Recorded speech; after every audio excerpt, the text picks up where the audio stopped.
హైదరాబాద్ నగరంలో green electric బస్సులు అందుబాటులోకి రానున్నాయి. ఈ బస్సులను డిప్యూటీ సీఎం బట్టి విక్రమార్క ప్రారంభించారు. కాలుష్య నియంత్రణ చర్యల్లో భాగంగా కేంద్ర రాష్ట్ర ప్రభుత్వాలు గ్రీన్ ఎలక్ట్రిక్ బస్సులను తీసుకొస్తున్నాయి. ఈ కార్యక్రమంలో డిప్యూటీ సీఎం బట్టి మాట్లాడుతున్నారు. ఇప్పుడు లైవ్ చూద్దాం.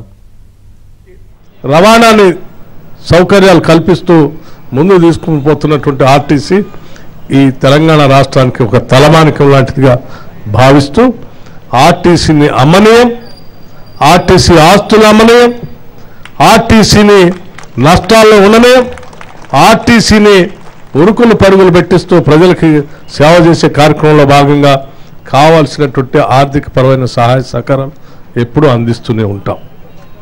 ఆర్టీసీలో పనిచేసే ప్రతి బిడ్డ ఈ తెలంగాణ బిడ్డనే. ఆ పనిచేసే ప్రతి బిడ్డకు సంబంధించిన కుటుంబం చల్లగా ఉండాలని, ఆర్టీసీలో ఉద్యోగం చేస్తున్నటువంటి భరోసాతో తన కుటుంబ సభ్యులు కూడా బతకాలని చెప్పి, ధైర్యంగా ఉండాలని చెప్పి ఈ రాష్ట్ర ప్రభుత్వం ఆలోచన చేస్తుంది అని చెప్పడానికి ఈ 90 రోజుల్లో అనేక ఉదాహరణలు మేము చెప్పగలం. రాష్ట్ర ముఖ్యమంత్రి వర్యులు రేవంత్ రెడ్డి గారు కానీ, లేకపోతే నా సహచర మంత్రివర్యులు పొన్నం ప్రభాకర్ గారు, కోమటిరెడ్డి వెంకటరెడ్డి గారితో సహా మిగతా మంత్రివర్గ సహచరులు అందరూ కలిసి సమిష్టిగా ఈ ప్రభుత్వ రంగ సంస్థల్ని బతికించుకోవాలి, వాటికి బలోపేతం చేయాలి, ఆర్థికంగా నిలదొక్కునేటట్టు చేయాలని చెప్పి నిత్యం ఆలోచన చేయటం వల్లే ఈరోజు ఆర్టీసీ ఈ రకంగా మనుగడ సాగిస్తుందని కూడా నాకు చెప్పడానికి ఎటువంటి సందేహం లేదు. గతంలో ఉన్నటువంటి ఎరియర్స్ ఏమైనా ఉంటే ఆ ఎరియర్స్ సంబంధించి కానీ, లేకపోతే బాండ్స్ ఉంటే బాండ్స్ సంబంధించిన పేమెంట్ కానీ, లేకపోతే ఈ రాష్ట్ర ప్రభుత్వం నుంచి పే స్కేల్ అరియర్స్ కానీ 50% అరియర్స్ కానీ, లేకపోతే కొద్ది రోజుల క్రితమే 21% పే స్కేల్ ఖరారు చేసుకోవటం కానీ, ఇవన్నీ కూడా కేవలం ఈ 90 రోజుల్లో రాష్ట్ర ప్రభుత్వం సాధించినటువంటి విజయాలుగా నేను భావిస్తూ ఉన్నాను.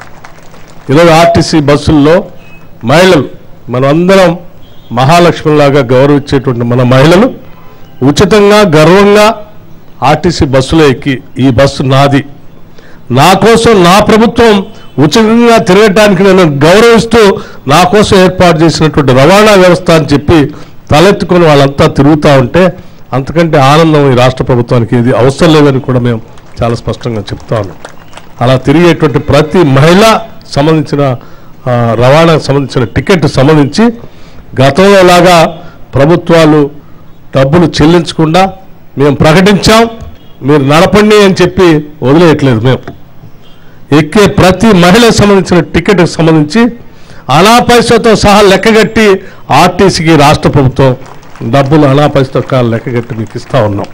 అలా ఇవ్వబట్టే ఈరోజు ఆర్టీసీ బస్సులన్నీ నిండుగా వెళ్తూ ఉన్నాయి, ఫుల్ అవుతూ ఉన్నాయి, ఎక్కడ తిరిగినా కానీ కలకల్లాడుతూ ఉన్నాయి.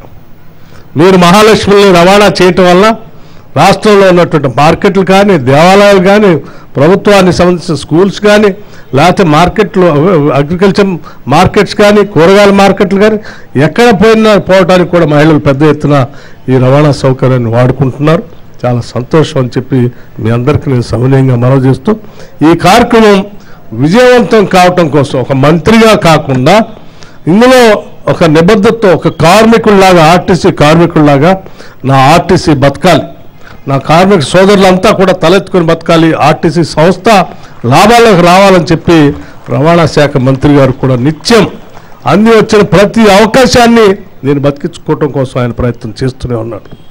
అది ప్రభుత్వంతో మాట్లాడటం కానీ, ఆర్థిక శాఖ నుంచి నిధులు ఇప్పించుకోవటంలో కానీ, లేకపోతే దీన్ని కొత్త మార్గంలో ప్రయాణం చేసే కార్యక్రమంలో కానీ వారికి ఉన్నటువంటి ఆర్గనైజేషన్ క్యాపబిలిటీస్, స్కిల్స్ అన్నింటినీ కూడా ఉపయోగించి ఆర్టీసీని ముందుకు తీసుకొని పోయే కార్యక్రమంలో పెద్ద ఎత్తున విజయం సాధిస్తూ ఉన్నారు వారు.